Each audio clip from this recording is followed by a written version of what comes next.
सुरूर गावाची ही प्राचीन विहीर, जिथे पाणी नाही तर साक्षात रहस्य वाहतं.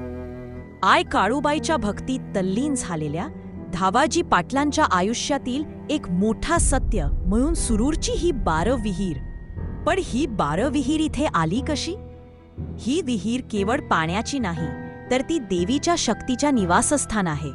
विहिरीच्या काठावर बसलेले म्हसोबा ते फक्त दैवत नाही, तर या विहिरीचे आणि धावाजींच्या घड्याळाचे मुख्य रक्षक आहे. ते काळ आहे, जे चुकीच्या नजरेने येणाला याच विहिरीत कायमचे दफन करतात.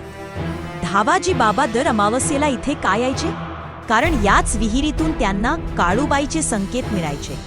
ही विहीर गराशी एका अदृश्य मार्गाने जोडलेली आहे. अमावस्येच्या रात्री विहिरीचे पाणी उचलू लागते आणि चेडागोटा जागृत होतात व बोलूही लागतात. हे काळूबाईचे गण आहेत, जे आजही धावाजींच्या शब्दाला मोठा मान देतात. आजही भक्त इथे विहिरीजवळ खूप श्रद्धेने येतात व त्यांना मान देतात. म्हणून त्यांचे कष्ट, दुःख, त्रास, काळी क्रिया बाबा स्वतःच्या पायाखाली चिरडतात. इथला एक थेंब पाणी तुमचं आयुष्य बदलू शकतं. पण सावध राहा, ही जागा जितकी शांत आहे तितकीच शक्तिशाली आहे. नक्की इथे भेट द्या. इथे सर्वांसमोर धावाजी बाबा न्यायगादीवरून सत्याचा न्याय करतात. बोलत्या सुरूरच्या धावाजी बाबाच्या चांगबले.